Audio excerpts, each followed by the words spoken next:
That time, I went to the Mendocino Land Trust and sat down with them and discussed what was going on and then we went and did a walk of the property. And at that time discussed privacy fencing, people traveling down the highway, parking, cleanup of the trail, that sort of thing. Subsequent to that, there were several conversations back and forth. I requested that if they indeed were going onto the property, they notify me. There were several times that didn't happen. And so as the process went down the line, there was a little bit of confrontation there. We kind of worked through all that, I think. And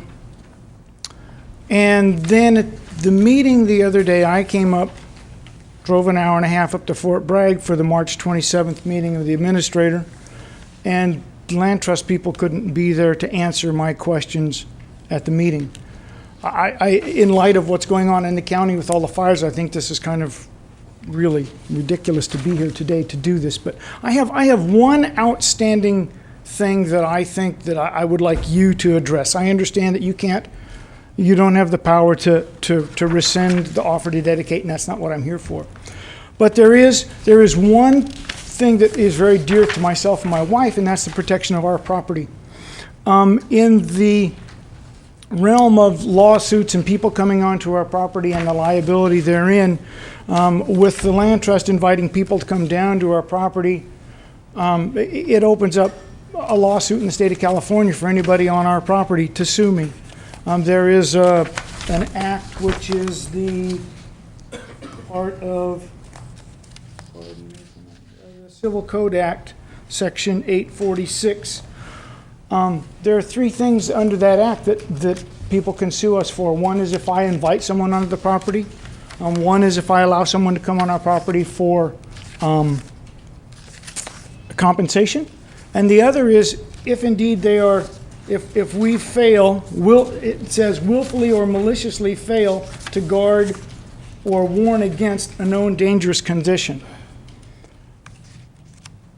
Our property, it's 1,000 feet from the road to the bluff top, down a 10-foot trail that's going to be constructed at a 7% drop. About a third of that has poison oak on it.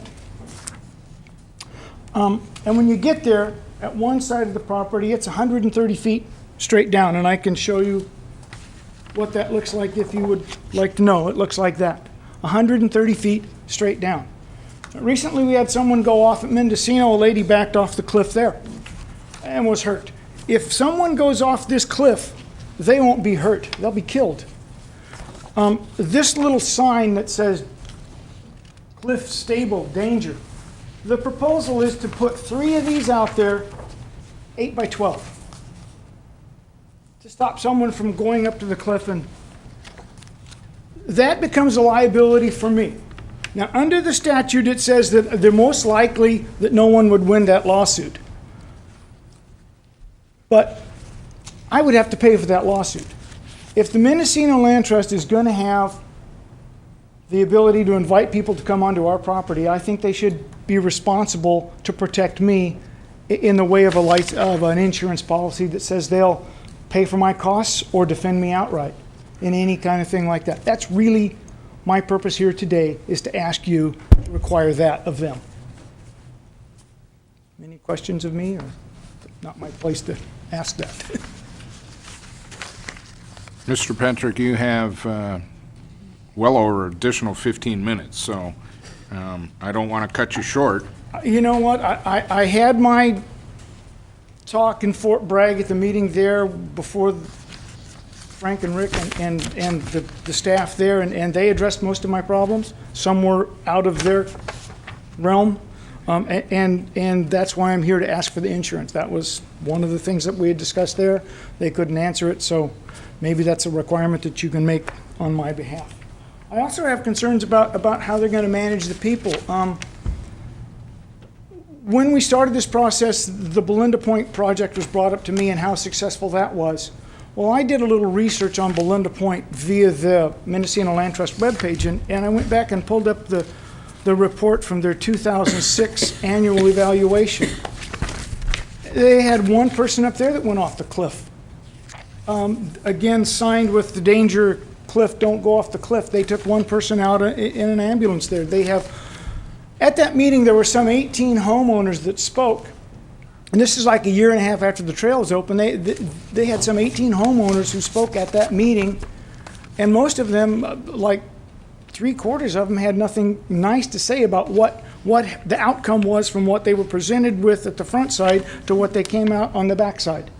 A year and a half later. And their concerns were, people trespassing, people changing clothes on their patios, parking in the drives, all that sort of thing.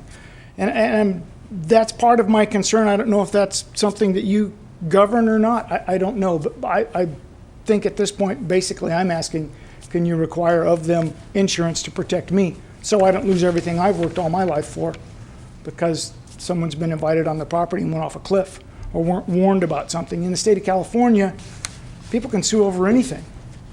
And if they don't have to defend me, I have to defend myself. I could lose everything I have in a lawsuit that I may win, but I've lost everything to win it. I don't feel that's...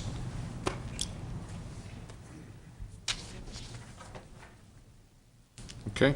Mr. Pinches, do you have a question of the More of appellant? staff, More I of guess. staff? Okay. How about you hold your question until we hear the other side? So at this point, I'd like members of the Mendocino Land Trust to come forward and state their side. You have 20 minutes maximum. Please state your name for the record. I'd like to submit a photo. This is a coastal record photo of the easement. That might help you. Your name for the record, please. Tamira Jones, Mendocino Land Trust. Thank you.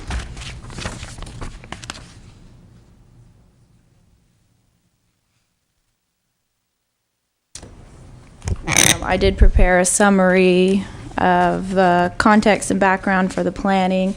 As John mentioned, we accepted the offer to dedicate public access easement in 2005, at which time we met with the landowner in December of '05, and a record of that meeting was enclosed in the supplemental information to the board, and then subsequent correspondence with the landowner, in which some of the issues that he brought up were addressed, including the privacy fence, which we did in good effort approach the Coastal Conservancy, who's funding the project, about, and they felt that that was an expense that couldn't be carried by the land trust through this grant, but if the landowner cared to build the privacy fence that he described, he was free to do so. I think his concerns are valid and understandable in terms of liability and safety. We undertake planning the design of the trail with the landowner with the intent to address those concerns, as we have in all good effort since accepting the OTD in 2005. We did a preliminary site visit at the time of accepting the offer to dedicate, in which we did not notify the landowner, and when we met for the first time, we told him that I was not on the project at the time, and since that time, we've notified the landowner each and every time that we've accessed the property in writing and by calling as he requested. Before you have the summary